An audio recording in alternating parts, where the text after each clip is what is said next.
diberikan keistiqomahan keimanan, diistiqomahkan Islamnya, diistiqomahkan keihsanannya. Dan semoga ya Allah dengan mengucapkan alhamdulillah Engkau anugerahkan kepada semua yang hadir pada majelis ta'lim dan majelis zikir kali ini semua ketakwaan lahiriah dan batiniyah, dan Engkau berikan rizki pula, rizki lahiriah dan rizki batiniyah. Allah menghilangkan kesempitan-kesempitan keduniaannya dan kesempitan-kesempitan keakhiratannya. Dan semoga ya Allah, semoga wabah virus corona Engkau angkat ya Allah. Di seluruh penjuru dunia orang-orang yang beriman Kau hilangkan pula kesempitan-kesempitannya. Kau gantikan dengan kelapangan-kelapangan kehidupan dunia dan akhirat. Amin ya rabbal alamin.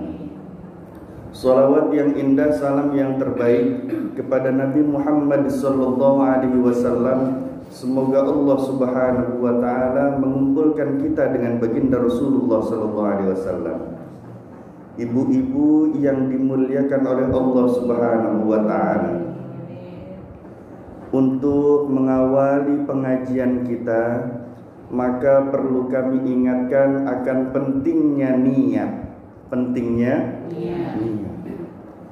Karena baginda Rasulullah sallallahu alaihi wasallam bersabda, innamal a'malu binniyat. Hanya saja sesungguhnya semua amal perbuatan seorang manusia itu tergantung kepada niat. Niat itu di mana, Bu? Di dalam hati. Ibu yang sebelahnya tahu nggak niatnya apa? Ibu kan duduk sebelah-sebelahan nih. Iya. Tahu nggak niat dari rumah masing-masing? Nggak tahu. Iya. Saking nggak tahunya, kita bisa berprasangka macam-macam, betul? Kita bisa menilai macam-macam, kita bisa berkata di dalam hati macam-macam terhadap siapapun yang ada di samping-samping kita, benar nggak? Ya. Nah, ini nanti penjabarannya agak luas. Dari niat dulu ya. Yang pertama, niat ibu-ibu kemarin buat apa? Silaturahim. Oh, Masya Allah. Setelah 3 kali lockdown gitu ya Bu ya, maka kita dikumpulkan kembali oleh Allah. Alhamdulillah ya. Dan niatnya bersilaturahim karena Allah. Masya Allah. Itu niat yang sangat tinggi nilainya di sisi Allah. Alhamdulillah. Yang kedua, niatnya apa? Menuntut ilmu. Alhamdulillah ya. Kalau seorang datang ke majelis ta'lim, tempat berkumpul untuk menuntut ilmu, maka Allah akan anugerahkan keterbukaan dan ketersingkapan ilmu-ilmunya Allah, insya Allah. Amin ya rabbal. Tapi jangan cuma niat menuntut ilmu saja, tapi juga niat ingin mengamalkan ilmu yang didapatkan. Jadi niat datang itu untuk menuntut ilmu, dan ditambahkan niat keinginan untuk mengamalkan ilmu. Kalau kita punya keinginan, contohnya keinginan mengamalkan ilmu, bisa terjadi nggak kalau nggak ditolong Allah? Tidak akan mungkin terjadi. Jadi mohon kepada Allah, setelah nanti menerima ilmu-ilmu, minta lagi sama Allah agar Allah memberikan taufik ya, hidayah taufik, yaitu kekuatan untuk melaksanakan ilmu.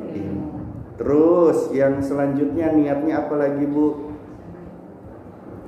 Halo? Tambahin niatnya ya, berkhidmat apa? Berkhidmat kepada agama Allah, kepada Rasulullah, karena Allah berkhidmat kepada agama Allah, berkhidmat kepada Rasulullah Sallallahu Alaihi Wasallam karena Allah. Berkhidmat tuh maksudnya bagaimana? Kita mengabdikan diri, siap untuk menolong agamanya Allah, untuk mensyiarkan, menyebarkan ajarannya Rasulullah Sallallahu Alaihi Wasallam. Setelah menerima ilmu dan kemudian kita minta pertolongan kepada Allah untuk mengamalkan ilmu, kita juga punya sisi-sisi niat keinginan berdakwah. Ya, setelah tahu ilmunya kita mengamalkan, jangan egois untuk diri sendiri, tapi juga kita punya keinginan untuk kembali mensyiarkan, mengajarkan, memberi pengetahuan kepada orang-orang yang kita sayangi. Ya, kalau di sini dapat ilmu misalnya, man kana yu'minu billahi wal yaumil akhir falyukrim dhaifahu. Barang siapa yang beriman kepada Allah dan beriman kepada hari akhir, maka muliakanlah tamunya. Itu hadis baginda Rasulullah sallallahu alaihi wasallam. Ya. Tahu nih hadisnya bahwa kita diperintah oleh Allah dan disunnahkan oleh baginda Nabi Muhammad SAW untuk memuliakan tamu. Nanti ada saudara atau orang-orang terdekat kita yang dia mengeluh, aku tuh ada tamu loh, dia kalau datang itu ngeselin banget. Cerita begitu sama kita ya. Kita sudah tahu ilmunya. Jangan begitu ya. Allah tuh perintahkan kepada kita untuk memuliakan tamu. Iya, sudah aku muliakan, orang udah aku keluarkan teh manisnya buat dia, sudah aku kasih dia cemilan-cemilan, aku hormati dia kok ya. Tapi hatiku ini kesel aja bawaannya. Kenapa ya? Kita kasih tahu lagi. Orang yang memuliakan tamu itu bukan cuma memuliakan lahiriahnya, tapi hatinya kesel, betul? Bisa enggak? Mulutnya, wajahnya itu berkata baik, wajahnya terlihat manis, tapi hatinya dongkol, hatinya kesel, bahkan hatinya mau mengusir tamu yang datang ke rumahnya. Betul, bisa nggak, Bu? Dipersilakan.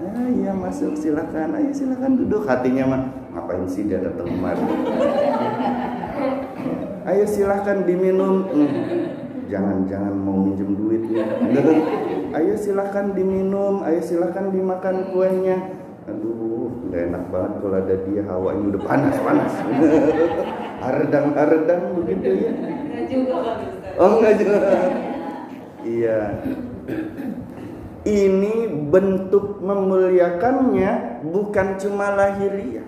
Karena yang dinilai Allah itu hati kita memuliakan tamunya. Bukan cuma lahiriahnya dinilai. Halo? Paham enggak, Bu? Ya.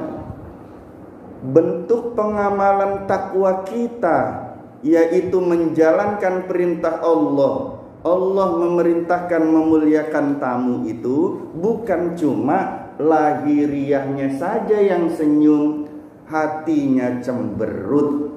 Betul. Tapi memuliakan tamunya itu lahiriahnya senyum, hatinya senyum.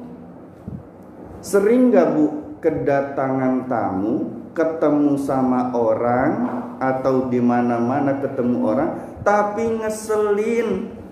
Hati kitanya nggak suka ketemu orang itu tuh, nggak suka. Pernah begitu, Bu? Jawabannya jujur ya. Halo? Bukan jawaban cerdas ya. Kalau jawaban jujur pasti pernah ada. Ya, pasti pernah ada. Walaupun sekarang sih hatinya insya Allah udah bersih semua. Amin ya Rabbal. Ya. Datang ke pengajian. Datang ke mana panas, lapar, di rumah belum masak. Halo? Ya. Ngajinya lama. Oh, walaupun luarnya mantuk-mantuk gitu. Iya Pak Ustadz. Iya Pak Ustadz. Hatinya sih belum tentu. Walaupun luarnya ketawa, luarnya senyum. Kalau sekarang kan gak kelihatan dia senyum apa cemberut ya. Coba bayangkan, gak kelihatan jadinya, betul. Hatinya bisa jadi murka, hatinya bisa jadi marah tuh, betul nggak? Pak Ustadz nih ngajarnya lama banget nih. Yang diomongin saya nggak ngerti semua. Ya, mana lama banget lagi, mana udah lapar ini perut. Ya, ya, jangan lama-lama lah Pak Ustadz. Mendingan Pak Ustadz sono aja pergi, udah selesai. Ini dulu. Waktu kita sekolah kan kalau guru nggak datang senangnya luar biasa. Betul nggak? Bu gurunya tidak datang dikarenakan sakit, senang. Betul Bu? Kita sering begitu hatinya tuh. Karena waktu SD itu kita itu masih jujur hatinya. Ketika dengar kabar begitu ya senang. Diungkapkan lahirnya senang, hatinya senang. Tapi sekarang udah tua, udah pintar memanipulasi, pintar berbohong. Betul nggak?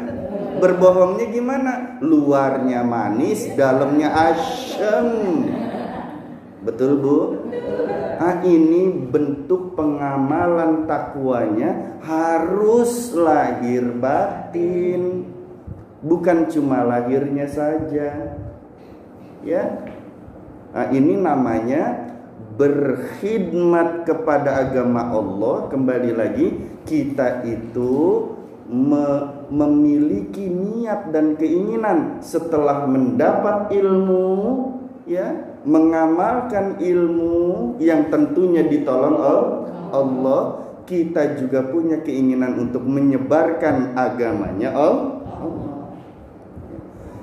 Kita menjadi sosok yang menyelesaikan masalah, bukan pembawa masalah. Halo Bu, jangan kalau kita hadir ke satu tempat, orang-orang menganggapnya kita membawa masalah terus-menerus. Kalau dia datang nih, pasti ngomongin orang nih. Jangan sampai begitu tuh orang nilainya. Kalau dia datang pasti memberatkan kita semua karena omongannya itu pedas, nyakitin hati semua hadirin, misalnya gitu ya. Jangan sampai kita begitu. Tapi ketika kita hadir, yang tadinya ada kesempitan pikiran, punya masalah-masalah, kita malah bisa menyelesaikan masalah-masalah itu dengan tentunya sikap lahir batin yang kita ingin menolong mereka, berdakwah karena Allah terhadap mereka, dan hati kita betul-betul terkait dengan Allah. Kita betul-betul merasa hatinya nggak mampu sehingga terus-menerus berkaitan dengan Allah.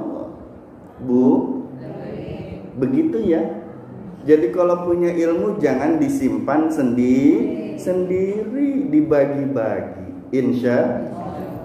Kalau orang datang ke satu tempat niatnya, ya, apalagi itu tempatnya majelis ta'lim, majelis zikir, berjumpa dengan alim, ulama, kiai, habaib, ahli hikmah, niatnya berkhidmat karena Allah, maka niscaya Allah Subhanahu wa taala akan singkapkan hatinya. Hati kita itu punya banyak penghalang Bu, hijab, penghalang kedekatan antara hamba dengan Allah. Kalau kita niat berkhidmat, hijab-hijabnya dihilangkan oleh Allah. Amin ya rabbal alamin. Sehingga nantinya dekat dengan Allah. Ya. Bisa jadi karena kita niat khidmat itulah dari niat yang baik karena Allah, berkhidmat karena Allah tadi itu, maka Allah anugerahkan kedekatan. Mungkin bukan dari istighfar kita, mungkin bukan dari sholat kita, mungkin bukan dari puasa kita, karena istighfarnya masih sering nyalahin Allah. Bisa enggak istighfar tapi nyalahin Allah? Astaghfirullahalazim, astaghfirullahalazim. Ya Allah, kenapa sih aku kok miskin melulu dari dulu sampai sekarang? Ya, istighfar tapi nyalahin Allah. Bisa enggak begitu? Bisa. Astaghfirullahalazim, astaghfirullahalazim. Kenapa ya Allah saya yang asam urat, bukan tetangga yang asam urat? Kenapa saya yang punya vertigo, pusing kepala? Kenapa bukan orang lain saja? Betul? Bisa nggak istighfar tapi menyalahkan Allah? Bisa. Ya, betul. Bisa begitu, bisa. Ya. Maka bukan cuma satu ibadah yang kita lakukan. Allah sediakan macam-macam ibadah. Ya, ada sholat, ada puasa, ada haji, ada berkurban, betul? Ada menolong orang lain, ada tersenyum juga ibadah. Semua bahkan yang kita lakukan di muka bumi ini bisa bernilai ibadah. Kenapa macam-macam semua bisa dinilai ibadah di sisi Allah? Allah mensyariatkan banyak macam-macam ibadah kepada kita, karena belum tentu dari banyaknya ibadah itu semua diterima Allah. Karena hati kitanya banyak penyakitnya. Habis istighfar bisa jadi malah kita sombong kok, padahal baru habis istighfar. Bu, masih sholat taubatnya? Insya sebulan sekali?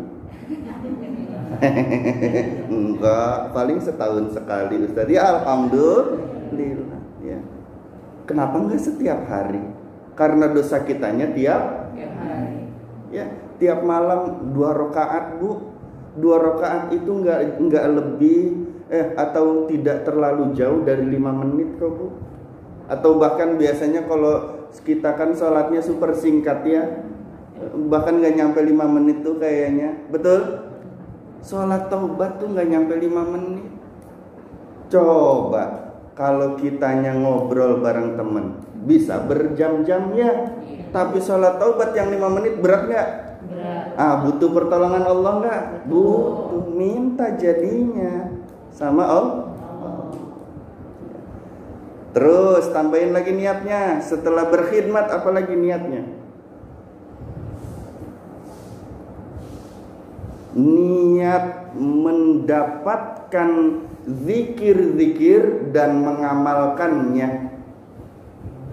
Ya.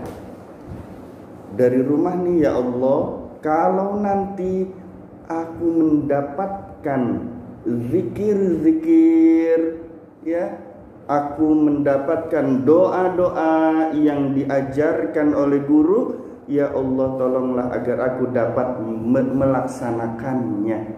Ya. Kalau ada niat mendapatkan doa dan zikir-zikir, kemudian memohon kepada Allah untuk melaksanakannya, kemudian diberikan oleh Allah pertolongan, kita dapat melaksanakan zikir dan doa-doa itu, maka nanti Allah Subhanahu wa ta'ala akan menganugerahkan karomah kepada kita. Amin ya rabbal. Ibu tahu karomah enggak, Bu? Karomah, tahu Bu? Karomah itu di dalam bahasa Arab artinya kemuliaan. Ya. Kalau para kekasih Allah, Allah perlihatkan karomah-karomahnya, kemuliaan-kemuliaan yang Allah berikan kepada kekasih-kekasih Allah, Allah tampakkan tuh. Bu, kita dulu pernah dengar nggak ada orang yang memiliki kemampuan-kemampuan khusus? bisa terbang, bisa menghilang, jalan di atas air, misalnya begitu ya, nggak mempan dibacok. Ini karomah, bisa jadi karomah atau kemuliaan yang diberikan oleh Allah kepada kekasihnya, bisa jadi bukan. Belum tentu itu karomah, belum tentu itu kemuliaan yang Allah tampakkan kepada seseorang. Kenapa? Karena kahin. Siapa itu kahin? Dukun, paranormal, itu juga bisa kemungkinan dirinya bisa melakukannya. Dukun bisa juga nggak kebal? Bisa. Karena berkolaborasi dengan jin-jin kafir misalnya ya, jin-jin muslim yang munafik-munafik misalnya ya, mereka berkolaborasi dengan itu. Kalau karomah yang dimaksud di sini bukan karomah, itu karomah hissi. Karomah hissi itu yang semacam tadi, bisa jalan di atas air, orangnya ada di tempat yang berbeda dalam waktu yang bersamaan misalnya. Saya ketemu dengan Pak Haji waktu berangkat haji. Kata Pak Hajinya, orang saya di rumah nggak berangkat misalnya begitu ya. Tapi benar saya ketemu sama Pak Haji. Ini buktinya saya dikasih ini, kita ngobrol di sini ya. Pernah begitu? Ada pernah cerita begitu? Itu bisa jadi karomah-karomah itu bukan kemuliaan yang ditampakkan oleh Allah kepada kekasihnya. Bisa jadi dirinya itu berkolaborasi dengan jin kafir atau jin muslim yang munafik. Ya. Tapi karomah yang dimaksudkan adalah kemuliaan yang ditampakkan oleh Allah Subhanahu wa taala kepada kekasihnya berupa istiqomah di dalam ketakwaan-ketakwaan. Contoh bentuk ketakwaan itu apa? Sabar misalnya. Allah berikan keistiqomahan, kesabaran di dalam hati hambanya, sehingga ketika orang lain melihat dirinya, orang lain bisa mencontoh dan mentauladaninya. Nih kalau melihat misalnya siapa ya, orang ini kok sabar terus ya, dirinya dihina tetap sabar, senyum wajahnya ya, tampak keikhlasan dari hatinya, senyumnya itu betul-betul ikhlas. Betul? Orang ini kok syukurnya tinggi sekali di hadapan Allah ya. Kami tahu bagaimana kondisi di rumah tangganya, tapi nggak pernah ngeluh sama Allah. Dia bersyukur terus, setiap ditanya dia ngucapin alhamdulillah, nggak pernah protes sama Allah. Sehingga orang yang melihatnya itu diberikan hidayah karena melihat orang itu. Ya, lagi pusing, tahu-tahu ngelihat wajah seseorang, hatinya jadi tenang. Ya. Istiqomah dalam ketakwaan inilah namanya karomah maknawi. Karomah kemuliaan-kemuliaan yang ditampakkan oleh Allah berupa istiqomah di dalam ketakwaan. Ya. Bu,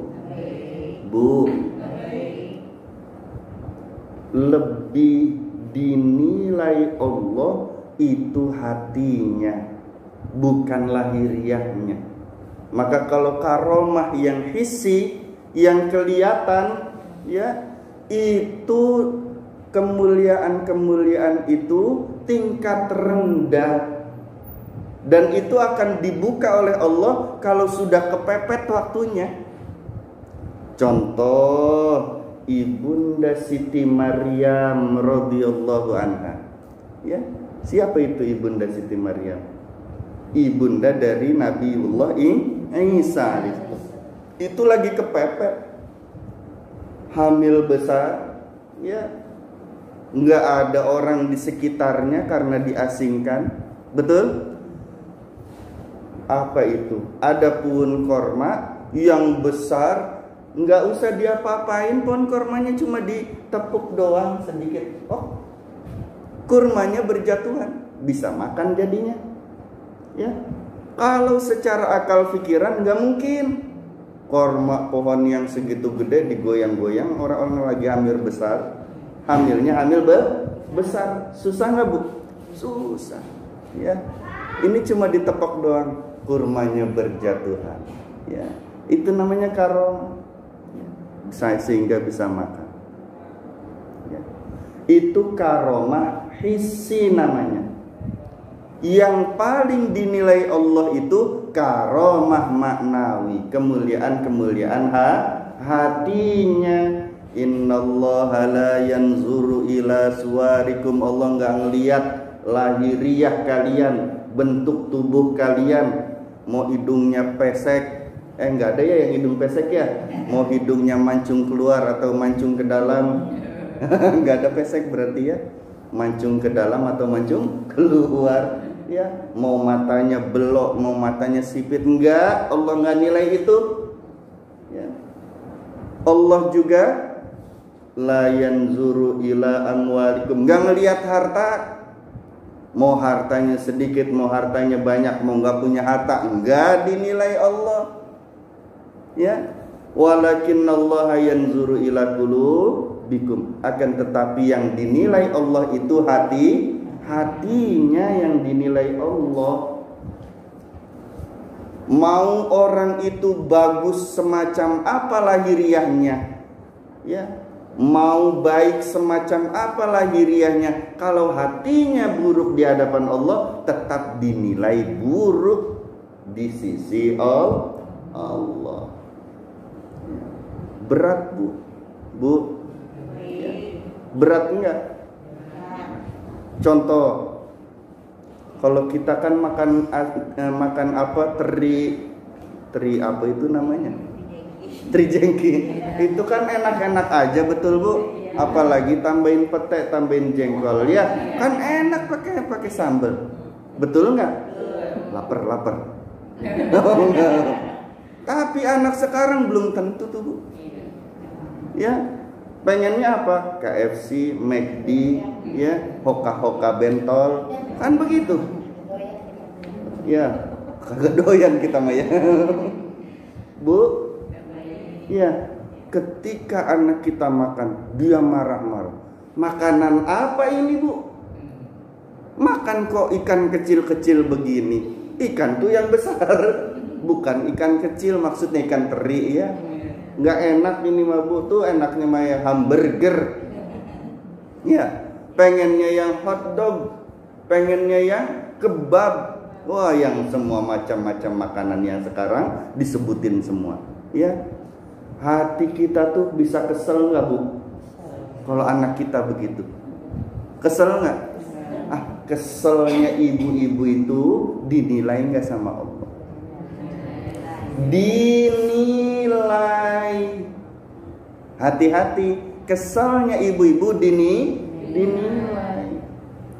Itu bentuk takwa hatinya diperhatikan oleh Allah. Kalau hambaku ini kesal dan dirinya tidak beristighfar, tidak menyadari kesalahan yang telah diperbuat dari kata-kata hatinya, maka tercatat itu bukan bentuk takwa hatinya.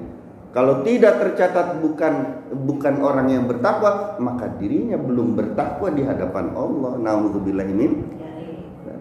Tapi ketika hatinya itu berkata, ya Allah, aku sudah berusaha, aku sudah memohon pertolongan kepadamu untuk mencukupi kehidupanku dan anak-anakku, misalnya gitu ya.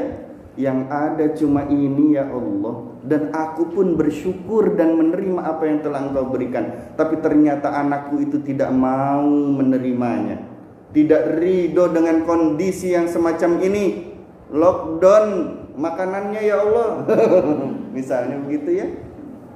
Ya Allah, aku ridho tapi anakku belum ridho. Ya Allah, berikan keridhaan kepada anakku. Bentuknya jadi mendoakan anak, bukan malah murka, marah sama anak. Sama tetangga begitu ya. Sering nggak kita kesel sama tetangga?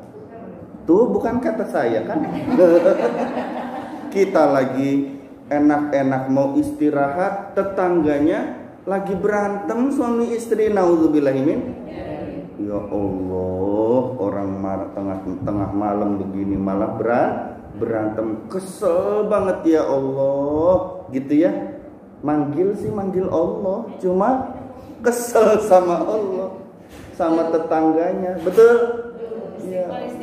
Istighfar, tetap nyalahin Allah.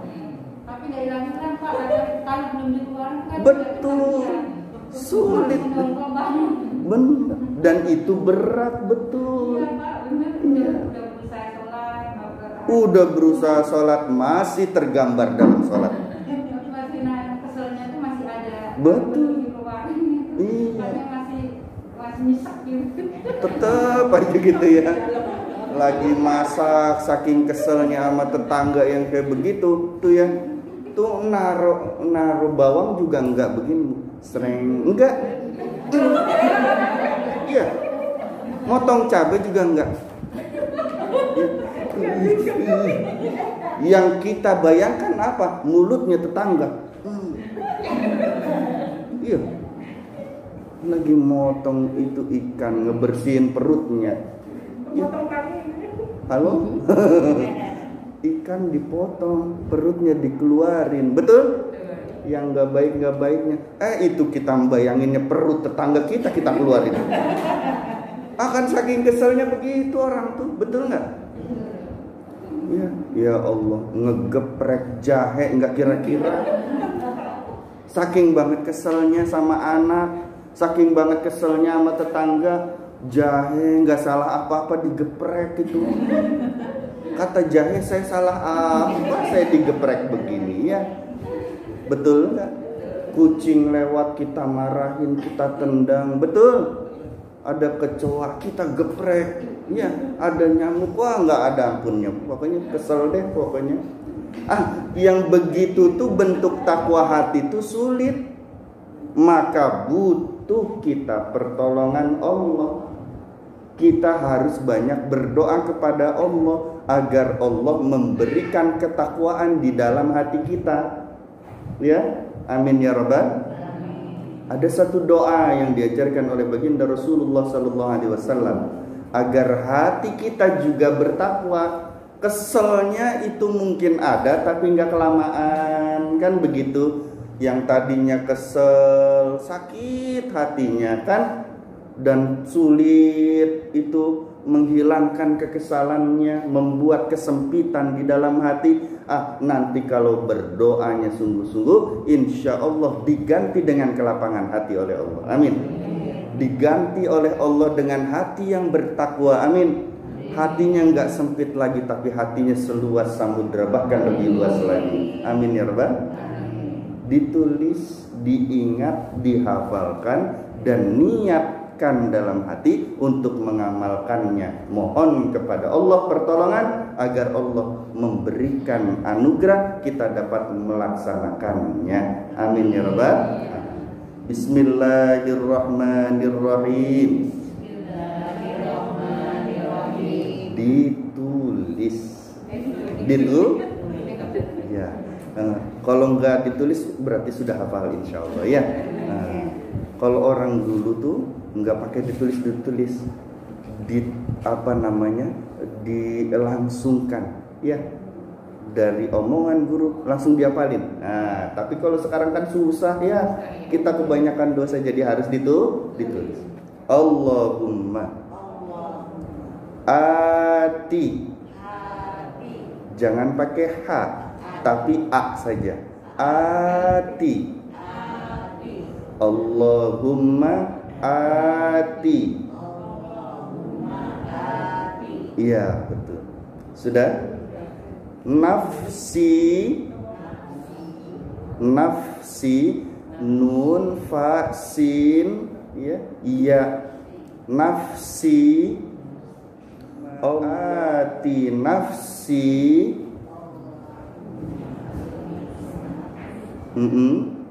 Sudah? Taqwaha. Allahumma ati nafsi taqwaha.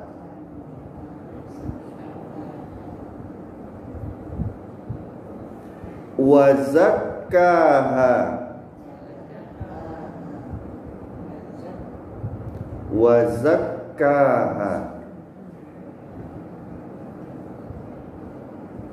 Zai, kaf, alif, ha besar, alif. Zakkaha. Di atas kaf ada tasydid.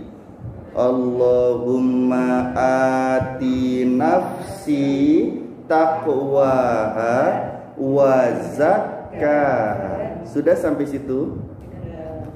Wa anta waw hamzah nun ta. Wa anta nunnya sukun, taknya fathah. Wa anta khairu pakai kho, jim ha kho, khairu. Wa anta khairu. Sudah? Khairu. Wa anta khairu. Kalau susah pakai bahasa Indonesia, ya nggak apa-apa. Wa anta khairu. Ma zakkaha, mim nun sukun, ma zakkaha, zai kaf, ya. Wa anta khairu man zakkaha.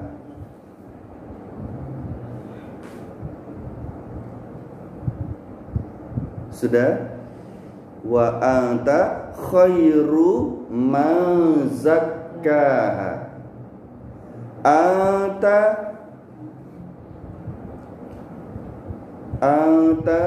waliyuha wa maulaha. Anta waliyuha wa maulaha.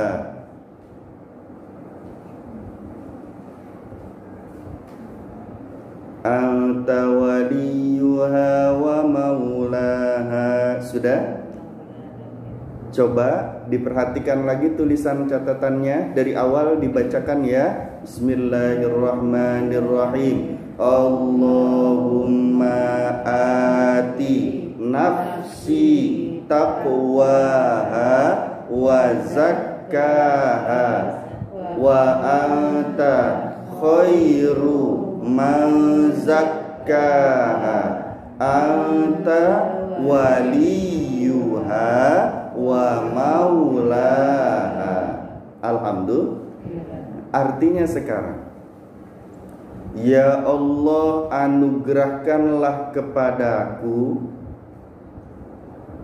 Allahumma artinya ya Allah, ati anugerahkanlah kepadaku. Anugerahkanlah kepada nafsi, jiwaku, kepadaku jiwaku atau hatiku. Nafsu di sini diri kita sebenarnya, ya. Ya Allah, anugerahkanlah kepadaku atau kepada jiwaku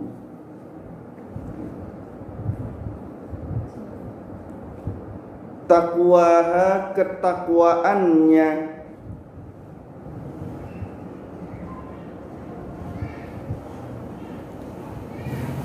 Ya Allah, anugerahkanlah kepada jiwaku ketakwaannya. Wa zakkaha, dan kesuciannya.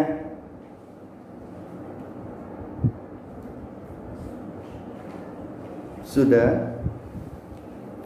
Wa anta khairu man zakkaha, sedangkan engkau ya Allah, sedangkan engkau ya Allah adalah sebaik-baik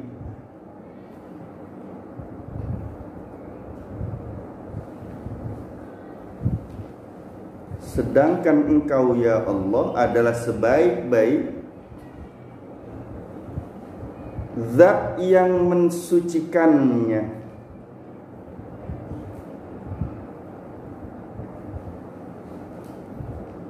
Zat yang mensucikannya.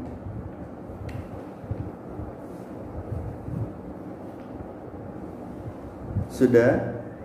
Anta waliyuha wa maulaha, engkaulah pelindungnya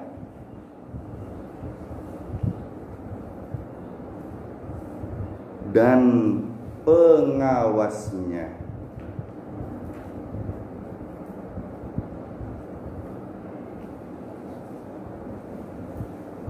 Sudah? Ya sudah, betul sampai situ. Ya, coba kita baca bersama-sama. Bismillahirrahmanirrahim. Allahumma ati nafsi taqwaha wa zakkaha wa anta khairu man zakkaha anta waliyuha wa maulaha. Sekali lagi.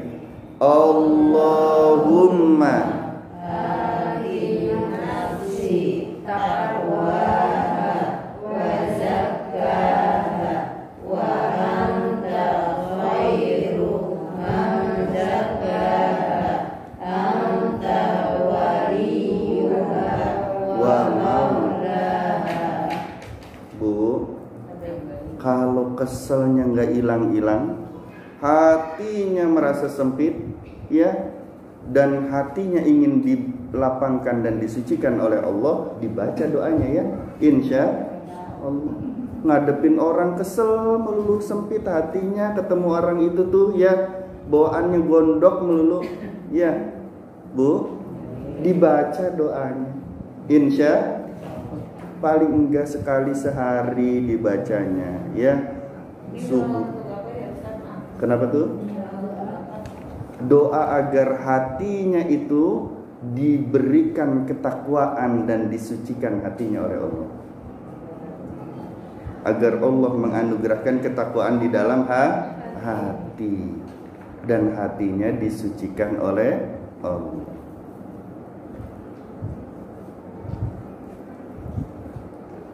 Doa agar Allah memberikan anugerah ketakwaan di dalam hati dan hatinya disucikan oleh Allah. Orang yang selamat di akhirat itu yang selamat hatinya, yang selamat hatinya. Ya. Kalau hatinya suci, bersih, mati, nggak menyisakan kotoran di dalam hati, masuk surganya nggak pakai dihisab, amin. Ya, makanya kenapa orang sebelum wafat itu macam-macam kondisinya. Allah kasih masalah misalnya, Allah kasih sakit, Allah kasih ujian cobaan. Sebelum matinya, ya masa hidupnya kok kayaknya berat misalnya gitu ya. Itu proses-proses pensucian dari Allah. Kalau hatinya masih menyisakan kotoran-kotoran dan terbawa mati, pasti diadab. Tapi kalau hatinya sudah nggak ada kotoran hatinya bersih, kemudian mati, ya maka langsung masuk ke surga. Bi ghairi hisab, tanpa hisab. Mudah-mudahan kita termasuk golongan yang tidak dihisab. Masuk surganya langsung, amin ya rabbal alamin. Dan berjumpa dengan Allah dan Rasulullah di surga, amin ya rabbal alamin. Semoga anak-anak keturunan kita juga diberikan ketakwaan di dalam hatinya, diberikan anugerah kesucian oleh Allah hatinya juga. Dan semoga seluruh orang yang beriman di seluruh penjuru dunia, Allah juga anugerahkan ketakwaan di dalam hatinya. Allah sucikan pula hatinya. Semua orang-orang yang beriman kepada Allah semoga diberikan masuk ke surga tanpa hisab oleh Allah Subhanahu wa taala. Al-Fatihah. Bismillah. Alhamdulillah. Iyyaka na'budu wa iyyaka nasta'in. Shiratal ladzina Amin ya rabbal alamin. Semoga bermanfaat. Assalamualaikum warahmatullahi wabarakatuh.